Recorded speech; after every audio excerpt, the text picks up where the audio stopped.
Okay, this one also from the Bleacher Report's kind of interesting. Every team's most exciting undrafted free agent. For the Browns, Isaiah Weston, Northern Iowa, large target, exceptionally naturally gifted, 6'4", 214. This is interesting. He posted the 7th best relative athletic score of any wide receiver over the past 35 years.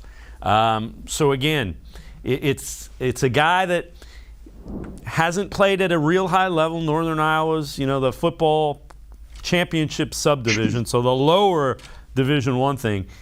But when you've got that kind of athletic ability, teams are going to take a little bit of time to see if you can develop.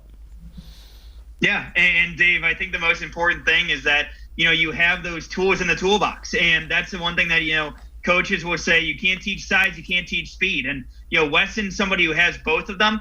And, in going back and looking at old interviews and looking at tape of Weston, he was somebody who dealt with injuries in 2019 and 2020. But you saw in 2021, he was coming back to form as the season and as the games kind of went on. And you saw that same explosiveness that he had previously coming back to him after those injuries. So for him, I think that he's somebody who can really flush out a role for him and really add on to this Browns, wide receiving core, especially for somebody, given the fact that, hey, look, every single year I know that we get excited about the drafted players. There's always some undrafted players that end up getting in the mix and end up, creating a name for themselves. I think Isaiah Weston is somebody who has the tools, and just because he came from a smaller school doesn't mean that he can't burst out onto the scene. I think that he's somebody who is very interesting to me, and I think could end up carving out a role for himself.